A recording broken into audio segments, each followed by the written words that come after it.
La réalité du Saint-Esprit. Le Saint-Esprit de Dieu est peu connu par les chrétiens parce que plusieurs ne l'ont pas encore revêtu et même pour ceux qui l'ont revêtu, il demeure un mystère. La lecture de ce livre vous permettra de le revêtir, de connaître son langage et de découvrir les mystères cachés de sa personne. Pour tout contact, appelez au plus 237 678 78 16 21 plus 237 242 0020 09 et il deviendra pour vous une réalité. La réalité du Saint-Esprit, un livre écrit par le révérend pasteur Caleb Ngwa à Tangana.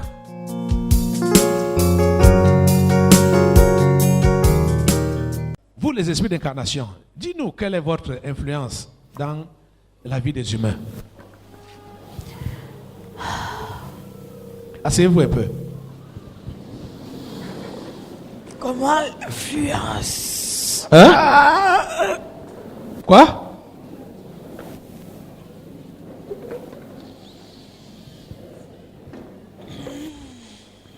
Quelle est votre influence? Le but que Dieu a créé l'homme, c'était pourquoi? L'adorer et le servir. Et maintenant, si on vous laisse, qu'est-ce qui va se passer? Ce but-là sera totalement atteint. Et pour que ce but ne soit pas atteint, c'est la raison d'être de votre présence. Bien sûr, puisqu'on a raté le vrai travail. Vous avez raté le vrai travail. Oui. C'était lequel? Avec le corps de Moïse. Ah, avec le corps de Moïse. Oui. Ah. Si vous vouliez incarner le corps de Moïse. Bien sûr. Pour changer les 10 commandements. Ouais. Et c'est donc pour ça que quand tu vois l'incarnation, quand on prend le corps d'un être humain pour s'incarner, c'est un venin qu'on injecte. Mais vous n'arrivez pas quand même à s'éterniser dans ces carcasses-là. Comprends. Je prends un exemple. Une jeune fille, hein? Oui. Que un corps qui s'est fait incarner par un esprit a convoité jusqu'à ils ont les rapports. Le venin qui va laisser en cette jeune fille va encore connaître combien de personnes.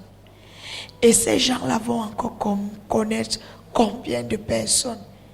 Ainsi va la routine. Tu comprends? Je comprends. Et c'est parce que les gens n'appliquent pas la parole de Dieu. Est-ce qu'on a besoin de connaître plusieurs hommes? Et c'est pour multiplier le péché et le mal. Endurcir les cœurs. Vous voyez ça? C'est notre but. Vous voyez que si la parole de Dieu était mise en pratique, le diable n'aurait pas de passage. Bien sûr. Vous comprenez ça, non? C'est pour ça que nous on tient plus à l'impudicité. C'est ça. Parce que vous savez qu'avec ça, vous allez vous multiplier. La moisson sera grande. Aïe. Aïe. Les amis, écoutez ce que la Bible a dit ce matin, ce qu'on a lu aujourd'hui. On a dit, j'ai dit donc, je lis à partir du verset 16, j'ai dit donc, marchez selon l'esprit et n'accomplissez pas les désirs de la chair. Marchez selon quoi? Marchez selon quoi? Et n'accomplissez pas les désirs de la chair. Et tu sais quoi? Hein? C'est donc le contraire de ça qui m'amène ici. Le contraire de quoi? Ce que tu as lu là, c'est ça qui m'amène ici aujourd'hui. Comme ça? Et tu n'as pas pris cette jeune dame par hasard. Comme ça? Tu as dit que cette jeune dame-là, c'est votre élément. Leur père, son père était votre élément. Bien sûr. Un esprit des abîmes. Et tu vois, comme elle a ce sang à 40%, oui, Le mauvais sang là. bien sûr, c'est par rapport à ça qu'elle faisait tout ce désordre. Seulement à 40%. 40%. Et vous avez beaucoup parmi vous là, vous avez admiré son courage dans le péché, non? Oh, c'est seulement 40%, hein? C'est même 30% pour elle. 30% pour elle. Oui. Tu sais pourquoi on a ajouté les 10%? Non. C'est parce que elle a trahi son maître. Hein? Elle a trahi son maître. Son maître, c'est qui? Dieu. Ah. Et c'est pour ça qu'on a ajouté 10%. Ah. Mais maintenant, là, après la prière, la mauvaise nature là n'a pas diminué en elle? N'est pas partie? Elle vit encore comme dans le rêve. Et vit encore comme dans le rêve. Oui, puisque ses ancêtres sont aussi dedans. Oui, les marabouts sont dedans. C'est ça. Son mari même est dedans. Et voilà. Avant Dans cela. ce corps. Parce qu'elle pensait qu'elle était chrétienne. Quand le diable est en toi, même à 1%, tu lui appartiens entièrement. Tu comprends ça? Oui, pasteur. Donne ta main. L'Esprit Saint prend le contrôle. Au nom de Jésus. Libérez ce corps. Esprit du mal. Libérez. Libérez. Au nom de Jésus. Allez, libérez ce corps. Libérez ce corps. Merci Seigneur.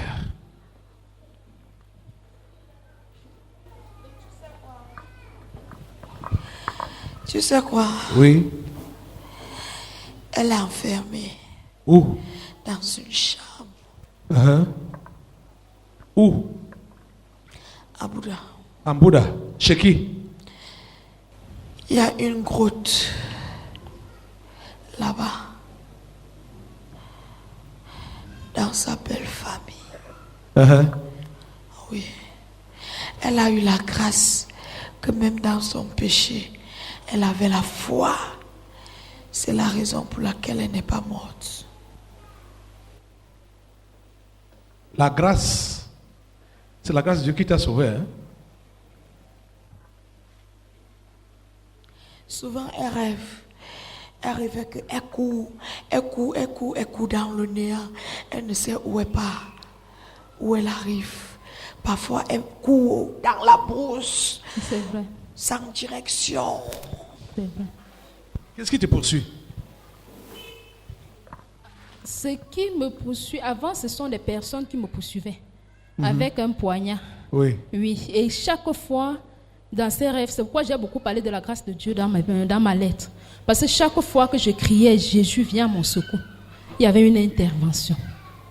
Donc, et cet esprit de l'impudicité dans lequel j'ai commencé à vivre, 2 ans après que je me sois séparée de mon mari, je disais plus jamais je ne me mettrai avec un homme. Mais dans un rêve, j'ai eu des rapports sexuels. Et c'est après ça que le désir de me mettre avec un homme a commencé. Oui, est revenu. Donc, Mais après, c'était son père. oui. C'était ton père. Oui. Donc j'ai tout fait, je priais, je ne parvenais pas. Tu pries, après tu sens que tu abandonnes, tu n'as même plus le plaisir de prier, tu n'as même plus l'envie. Mais je dis, Seigneur, ne m'abandonne pas. Seigneur, ne m'abandonne pas. Et c'est à cause, quand j'aime toutes les relations, quand je menais, j'ai dit, mais qu'est-ce que je suis en train de faire? Seigneur, je pars où? J'ai dit, je veux t'appartenir. Qu'est-ce que je fais avec cette personne? Et c'est pour ça que mes relations n'ont pas tenu. Tu vois, tu dois demander sincèrement pardon au malade du VIH-Sida là.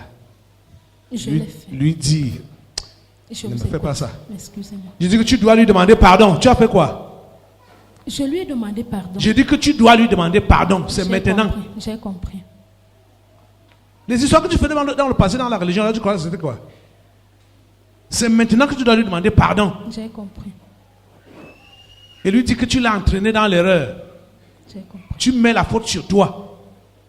Hein? S'il est une brebis du Seigneur, il peut se ressaisir et être sauvé. J'ai compris. Tu comprends, non? J'ai compris. Tu dois lui demander pardon. J'ai compris. Et lui dire que il ne doit plus jamais accepter un truc comme ça, que quelqu'un dit qu'il est chrétien et ils couchent ensemble. Ça ne se passe pas comme ça.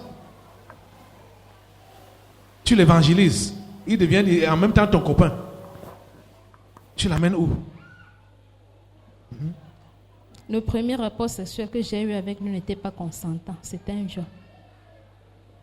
Qui a violé l'autre? Lui, il m'a violé. Mais, toi, tu parles de viol. Oui, parce que... Mais toi-même, tu avais... Quand tu étais consentant, n'est-ce pas, tu l'avais déjà désiré?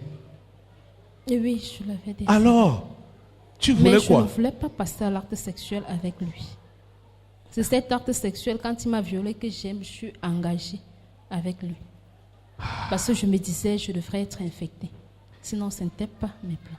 Tu vois, toi, tu parles même des histoires. Et toi, tu sais que c'est un malade.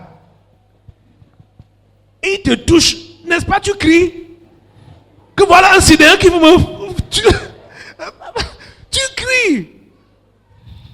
Si c'était réellement le viol, tu criais, non? La vérité dans ça, pasteur, c'est que son VIH ne m'effrayait pas. Comme Ok. tout à l'heure, vous avez parlé des esprits qui introduisent le VIH. Ma grande sœur aînée est infectée du VIH. Et son mari, jusqu'à présent, est séronégatif. C'est quand je m'appuyais sur leur exemple-là que ça m'a fait ne pas avoir peur de son statut. Ouais. Vous comprenez, celle-ci a dit, toi, hein, si tu ne crois pas, hein, si tu ne, Dieu t'aime. Beaucoup, Hey. beaucoup. Elle s'appuie sur les mauvais exemples. Ok. Et c'est comme ça que plusieurs parmi vous faites. Hein? Vous vous appuyez sur les mauvais exemples pour s'enfoncer dans le mal. Aïe.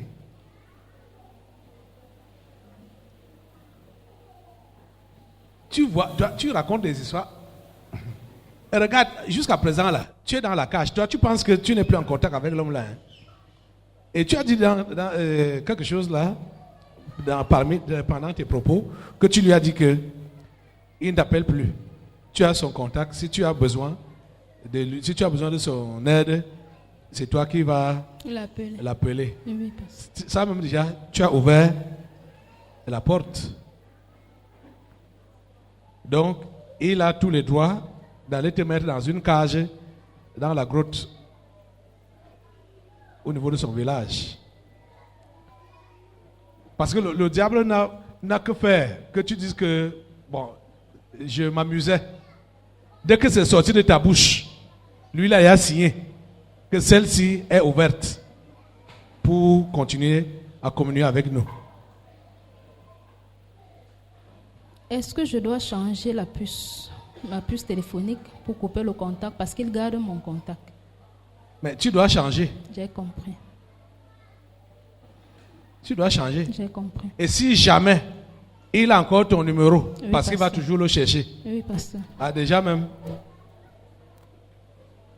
En tout cas, si tu sais, dès que tu as un appel, que c'est lui là, ne continue pas la conversation. J'ai Tu compris. raccroches seulement. J'ai compris. Mais sors de ta cage là. Amen. Je sors de ma cage au nom puissant Ta de cage, Jésus. hein. Sors de cette cage là. Je sors de cette cage dans laquelle on m'a plongé au nom de Jésus. Pourquoi on l'a mis là-bas? Pourquoi on l'a mis dans la cage là? Toi, tu ne vois pas qu'elle est riche. Elle est riche comment? Elle doit être riche. Et riche comment? Riche. Tu sais, Hein? quand on parle de riche, on se dit que c'est le matériel. Les maisons, les Pour nous, voitures, le matériel, c'est du papier. La vraie richesse, là, c'est c'est spirituel. ce que celui-là, A ce mis qui en vous toi. attend en haut. Tu as compris, non? C'est ça que nous, on voit, que vous êtes riche. Donc quand tu vas entendre ça là, Ne pense pas qu'on a prophétisé sur toi. Ce n'est pas les prophéties. Hein, J'ai compris, pasteur. que maintenant, là, tu es la plus riche de l'Ouest. Là. Non, pasteur. Hein? Non. Hein? Ou quand on dit étoile, ce n'est pas l'étoile que tu vas... Hein, les stars. Où tout le monde va t'aduler. Non. C'est que tu es enfant de Dieu et tu vas amener d'autres à connaître Jésus. C'est ça la vraie richesse. C'est vrai, pasteur.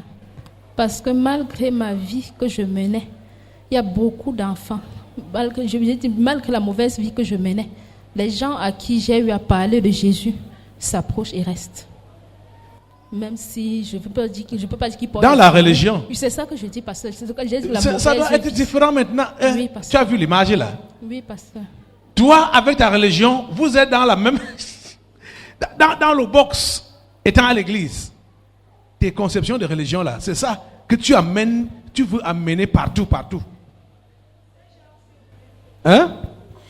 Ils oublient que quand ils connaissent déjà la vérité, si tu fais un enfant, quand tu es déjà enfant de Dieu, plus tu amènes les gens à Dieu, ils se convertissent vrai, plus ils te donnent des richesses.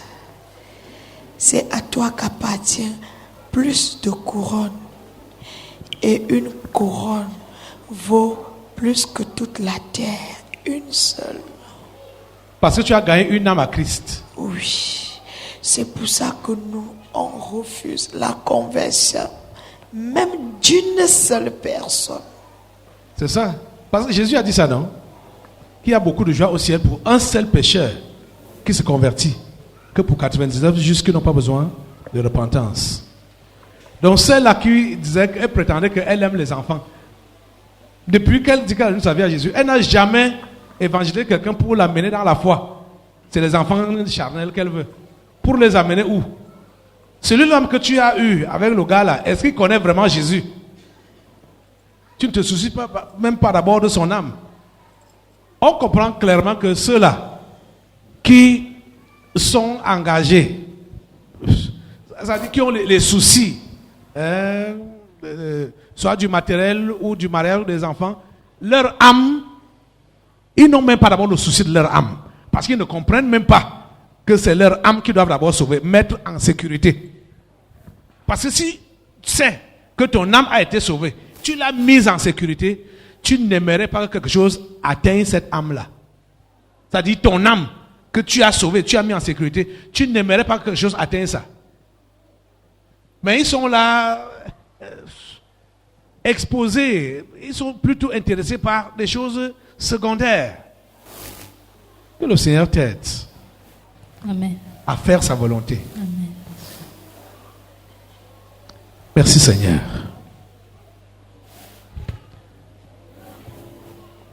Dis-lui de venir dans ton cœur. Seigneur, viens dans Dis à Jésus de venir dans ton cœur. Jésus, viens dans mon cœur. Viens habiter dans mon cœur et fais de moi ce que tu veux. Je me soumets à ta Seigneurie. Je me soumets à la volonté de ton Esprit Saint. Et je fais de toi le maître de ma vie. Prends le total contrôle, Seigneur Jésus-Christ. Merci parce que tu m'as aimé. Merci parce que tu m'as racheté. Merci parce que tu ne m'as pas abandonné. Malgré toutes mes débauches, Seigneur, tu étais là et tu m'interpellais. Merci Seigneur. Seigneur, merci. Merci pour le rachat de mon Merci cœur. Seigneur. Merci. Esprit Saint prend le contrôle de sa vie, son corps, son âme, son esprit. Prend le contrôle, le total contrôle. Merci Seigneur. Merci Seigneur. Je brise cette cage dans laquelle on t'a mise là-bas en Bouddha. Je brise cela au nom de Jean Zarat. Sois libéré. Sois libéré. Sois libéré. Merci Seigneur. Parce que tu l'as fait. Au nom de Jésus. Au nom de Jésus. Amen. Amen. Je Merci te Seigneur. remercie. Merci Seigneur. Merci Jésus. Merci Jésus. Tu peux aller à ta place.